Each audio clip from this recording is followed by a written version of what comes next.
Hello, good afternoon बच्चों। आज हम पाठ 4 इतिहास में शिवाजी महाराज से पूर्व का महाराष्ट्र। शिवाजी महाराज से पहले हमारा जो महाराष्ट्र है वह कैसा था। शिवाजी महाराज से पूर्व महाराष्ट्र किस प्रकार का था, महाराष्ट्र में क्या क्या था, किस प्रकार का शासन हो रहा था, कस्बा परगना वगैरह बाकी के जो वारकरी पंथ कौन कौन से क्या क्या कार्य कर रहे थे, क्या क्या हो चुका था, वो हम इस पाठ में पढ़ने वाले हैं। ठीक है, तो आपके बुक में पेज नंबर 14 पर देखिए आप पाठ 4 शिवाजी महाराज से पूर्व का महाराष्ट्र। 17वीं शताब्दी के प्रारंभ में महाराष्ट्र का अधिकांश प्रदेश अहमदनगर के निजाम शाह और बीजापुर के आदिल शाह के आधिपत्य में था। अब 17वीं शताब्दी, 16वीं शताब्दी का हमने देखा पिछले बार, अब हम 17वीं शताब्दी में देखेंगे। तो 17वीं शताब्दी के शुरुआत में ही, प्रारंभ में ही महाराष्ट्र का अधिकांश यानी ज़्यादा से ज़्यादा प्रदेश कहाँ पर किसके आधिपत्य में था, तो अहमदनगर के निजाम शाह और बीजापुर के आदिल शाह, यानी अहमदनगर के निजाम शाह और बीजापुर का जो आदिल शाह है, इनके आधिपत्य में था क्या, महाराष्ट्र का अधिकांश प्रदेश। ठीक है, मुगलों का खानदेश में प्रवेश हो चुका था और जो मुगल थे वो खानदेश में आ चुके थे। उनका उद्देश्य दक्षिण में अपना सत्ता विस्तार करना था। और मुगलों का उद्देश्य क्या था कि दक्षिण का जो भाग है, भारत का जो दक्षिण भाग है, उस पर अपनी सत्ता जमाना। कोंकण के तटों पर अफ्रीका में आए हुए सिद्दी लोगों ने अपनी बस्तियां बसाई थी। कोंकण जो भाग है उस तट पर अफ्रीका से आए हुए जो लोग थे, जो सिद्दी, जिन्हें सिद्दी कहा जाता है, उन लोगों ने भी अपनी बस्तियां वहाँ पे बना ली थी। कहाँ पे, तो कोंकण के तट पर। इसी कालखंड में यूरोप में आए हुए जो पुर्तगाली थे, यूरोप से जो आए हुए पुर्तगाली थे, अंग्रेज थे। यूरोप से कौन कौन आए थे, यूरोप से पुर्तगाली, अंग्रेज, फ्रांसीसी और डच आदि विदेशी सत्ताओं के बीच समुद्री प्रतिद्वंद्विता और पारस्परिक संघर्ष प्रकट होता जा रहा था। और यूरोप से आए हुए जो पुर्तगाली, अंग्रेज, फ्रांसीसी और डच थे, ये लोग जो विदेशी सत्ता थे, इन लोगों के बीच में समुद्र में प्रतिद्वंद्विता और पारस्परिक संघर्ष जो है वो और भी तेज हो रहा था। उनके बीच व्यापार के बीच उन लोगों के बीच में जो व्यापार को लेकर बाजार पर अपना नियंत्रण पाने के लिए होड़ मची थी कि कौन यूरोप के जो लोग थे वो या फिर मुगलों के लोग जो थे वो लोग कौन उस पर आधिपत्य कर सकते हैं, यानी बाजार पर। ठीक है, तो उनके लिए बाजार पर अपना नियंत्रण पाने के लिए उनके बीच में रेसिंग, जिसे कहते हैं होड़ मची थी। पश्चिमी तट पर गोवा और वसई में पुर्तगालियों ने पहले से अपना राज्य स्थापित किया था। और जो पश्चिम भाग थे, पश्चिम भाग में गोवा और वसई में किसने, पुर्तगाली ने, किसने, गोवा और वसई में पुर्तगालियों ने पहले ही अपना राज्य वहाँ पर स्थापित कर लिया था। और अंग्रेज, डच और फ्रांसीसियों ने व्यापारिक कंपनियों के माध्यम से गोदामों के रूप में चंचू प्रवेश भी किया था। यानी जो अंग्रेज थे, डच थे, फ्रांसीसी थे, इन लोगों ने व्यापार कंपनी के रूप से अपने गोदाम के रूप में वहाँ पर उनकी शुरुआत हो चुकी थी, यानी वहाँ पे वो चले गए थे। ये सभी सत्ता एक दूसरे की शक्ति का अनुमान करती हुई स्वयं को सुरक्षित रखने का प्रयास कर रही थी कि कोई उनसे आगे ना बढ़ पाए, इसलिए अपने आप को बचाते हुए वो सुरक्षित रखने का प्रयास कर रही थी। साथ ही जितना संभव होगा उतना अपना वर्चस्व बनाए रखने की योजना में भी लगे हुए थे कि कौन अपना वर्चस्व ज़्यादा कायम रख सकता है, उसकी भी योजना वो बना रही थी। उनके इस पारस्परिक संघर्ष के कारण महाराष्ट्र में अस्थिरता और असुरक्षितता निर्माण हो गई थी। और इन लोगों की वजह से महाराष्ट्र में अस्थिरता, यानी लोगों में एक स्थिरपन नहीं था और एक असुरक्षितता की भावना, सुरक्षितता बिल्कुल भी वहाँ पर नहीं थी। ये सभी भावनाएं महाराष्ट्र के लोगों में निर्माण हो चुकी थी। यूरोप के इन अलग अलग लोगों को उनके टोपों के कारण टोप कर अर्थात टोप वाला कहते थे। यूरोप के जो अलग अलग लोग थे, उन लोगों के जो टोप थे, टोप है ना, टोपिया, उसके कारण उनको क्या कहते हैं, टोप कर, यानी टोपा वाला कहते थे। अब शिवाजी महाराज से पूर्व के समय में लोगों की बस्ती, प्रजा और शासक के बीच अधिकारी, बाजार हाट, कारीगर आदि सेतु का कार्य करते थे। जो शिवाजी महाराज से पहले सभी समय में जो लोग थे, वहाँ पर बस्ती भी थी, प्रजा और शासक के बीच में अधिकारी लोग थे, बाजार हाट है ना जो होता है वो, कारीगर, ये सभी सेतु का कार्य करते थे। इनका स्वरूप समझने के लिए गांव, जिसको मौजा कहते हैं, कस्बा और परगना जैसे भौगोलिक स्थानों का परिचय होना आवश्यक था कि मौजा किसे कहते हैं, यानी गाँव किसे कहते हैं, कस्बा किसे कहते हैं और परगना किसे कहते हैं, इन सभी बातों का परिचय उनको होना आवश्यक था। कई गांवों को मिलाकर परगना बनता है।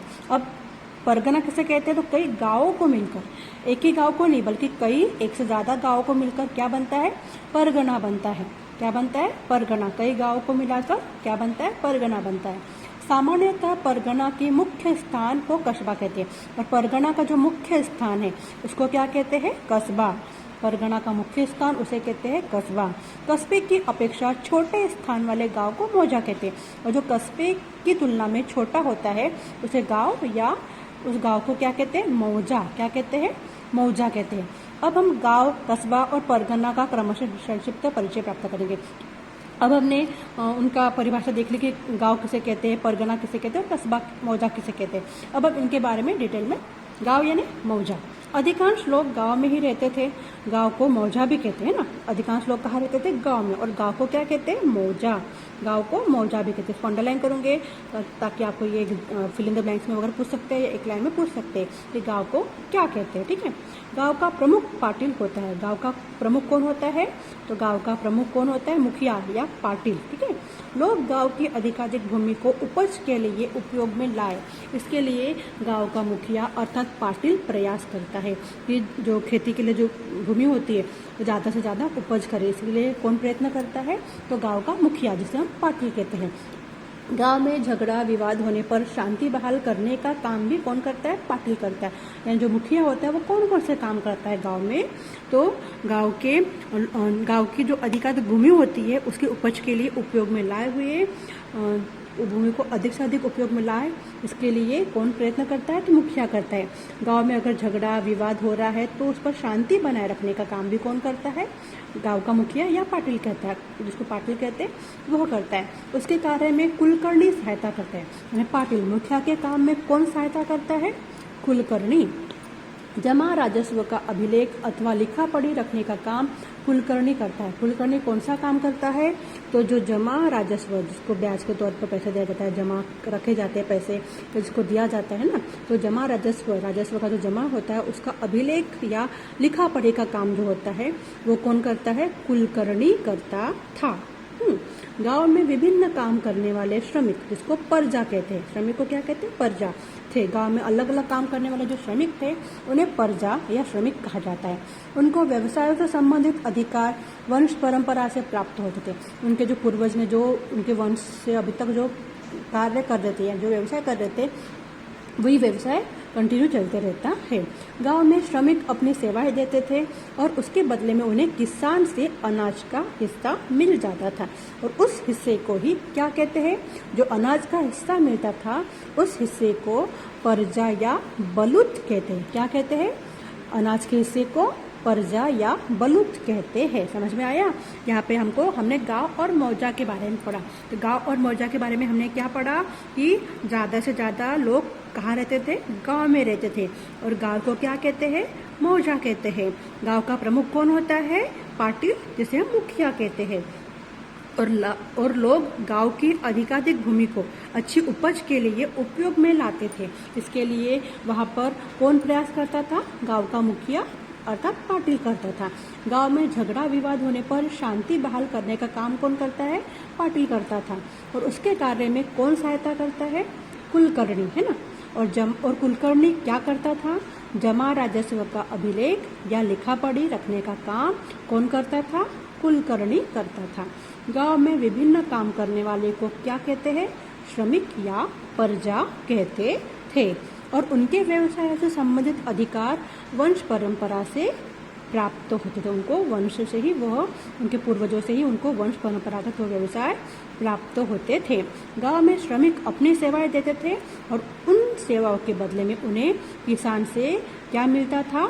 अनाज का कुछ हिस्सा मिल जाता था। और अनाज के हिस्से को क्या कहते हैं? परजा या बलूत कहते हैं। अनाज के हिस्से को क्या कहते हैं? परजा या बलूत कहते हैं। अब पढ़ेंगे हम कस्बा। कस्बा किसे कहते हैं? तो एक बड़े गांव को कस्बा कहते हैं, है ना। एक बड़ा गांव जो होता है उसको क्या कहते हैं? कस्बा। ये आपको अंडरलाइन करना है कि कस्बा किसे कहते हैं? एक बड़े गांव को कस्बा कहते थे। सामान्यतः कस्बा परगना का मुख्य स्थान होता था। परगना का मुख्य स्थान कौन होता था? कस्बा। जैसे इंदापुर परगना का मुख्य स्थान इंदापुर कस्बा। इंदापुर जो परगना है उसका मुख्य स्थान क्या होगा? इंदापुर कस्बा। वाई परगना का मुख्य स्थान वाई कस्बा।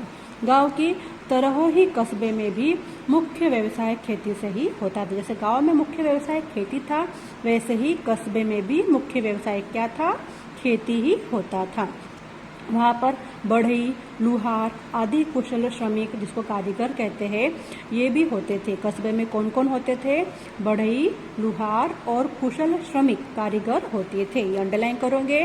कस्बे में कौन कौन होते थे? आपको प्रश्न आ सकता है। तो कस्बे में कौन कौन होते थे? बढ़ई, लुहार और कुशल श्रमिक, जैसे कारीगर कहते, कुशल कारीगर भी कहते हैं, यह होते थे। कस्बे से जुड़े बाजार पेट, जिसे हाट कहते हैं, ये भी कस्बे में होते थे। शेटे और महाजन बाजार पेट के माफीदार अथवा जागीरदार प्रशासक होते थे। शेटे और महाजन क्या होते थे?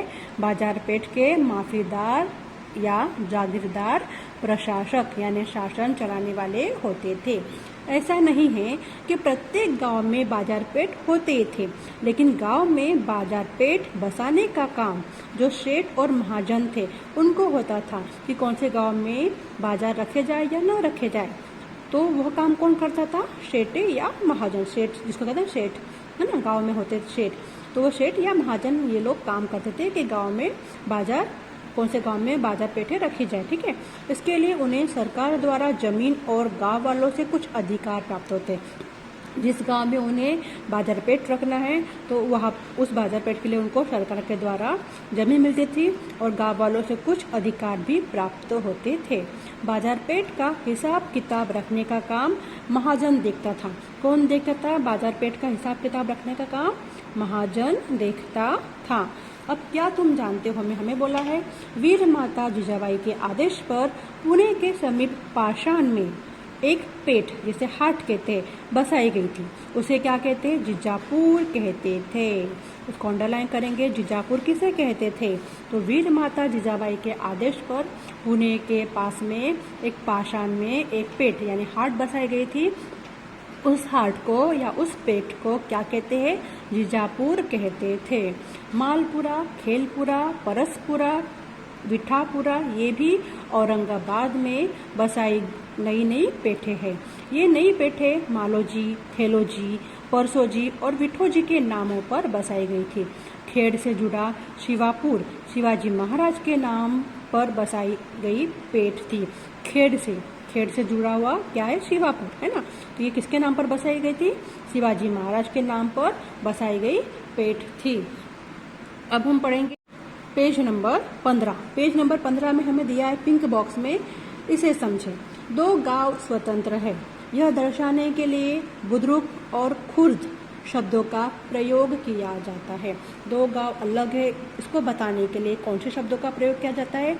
बुद्रुक और खुर्द, ये दो शब्दों का प्रयोग किया जाता था। मूल नाम बुद्रुक और नया नाम खुर्द, यानी पहला जो मूल नाम था वो कौन सा था? बुद्रुक, और नया नाम क्या दिया गया? खुर्द, ये होता था। जैसे वड़गांव बुद्रुक और वड़गांव खुर्द, यानी पुराना वाला वड़गांव बुद्रुक और नया वाला वड़गांव खुर्द। ठीक है, इसको आपको समझना है, ध्यान में रखना है। ठीक है, ये भी आपको इसमें से भी कुछ प्रश्न पूछे जा सकते हैं। अब हम पढ़ेंगे परगना। हमने अभी तक गांव यानी मौजा पढ़ा, फिर कस्बा पढ़ा, अब हम पढ़ेंगे परगना।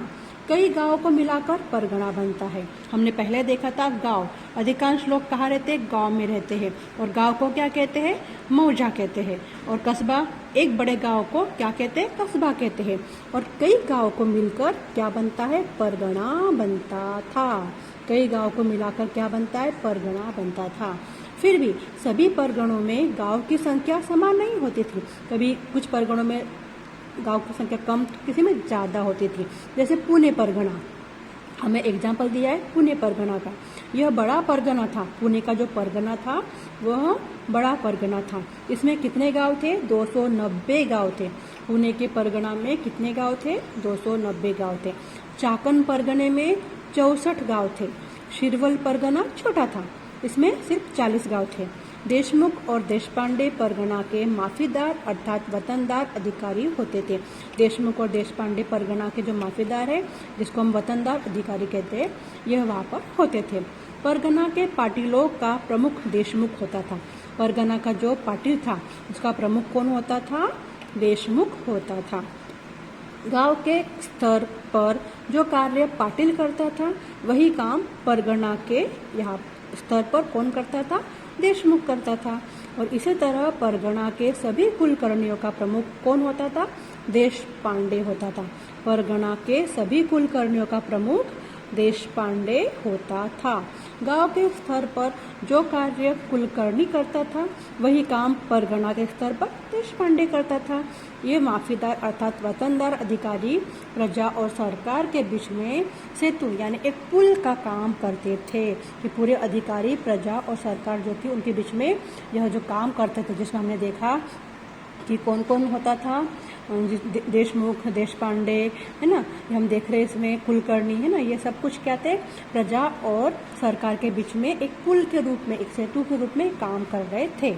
परगना के गांव पर कभी कोई संकट आता या फिर अकाल जैसी स्थिति निर्माण हो जाती, तो प्रजा की मांगों को सरकार के सामने प्रस्तुत करने का काम ये वतनदार या माफीदार के जो अधिकारी थे वो करते थे। कभी कभी ये अधिकारी अपने अधिकारों का दुरुपयोग भी कर लेते थे। कभी ये प्रजा से अधिक पैसा वसूल करते थे, तो कभी प्रजा से इकट्ठा की गई राशि को सरकार के पास जमा करने में बहुत देरी कर लेते थे। ऐसी स्थिति में प्रजा बहुत ही त्रस्त यानी परेशान हो जाती थी। अब हमको क्या तुम जानते में बोला है कि वतन अरबी शब्द है। वतन कौन सा शब्द है? अरबी शब्द। आपको पता है क्या वतन क्या शब्द है? कौन सा शब्द है? कहाँ का शब्द है? अरबी का शब्द है। और महाराष्ट्र में यह शब्द वंश परंपरा द्वारा और स्थायी रूप में उपभोग की जाने वाली भू राजस्व, जिसको लगान कहते हैं, मुक्त जमीन के अर्थ में प्रयुक्त होता है। ये आपको याद रखना है, ठीक है। उसके बाद में आगे हम लोग नेक्स्ट पीरियड में अकाल का संकट पढ़ेंगे और वारकरी पंथ के कार्य पढ़ेंगे, ठीक है। आज के लिए इतना ही।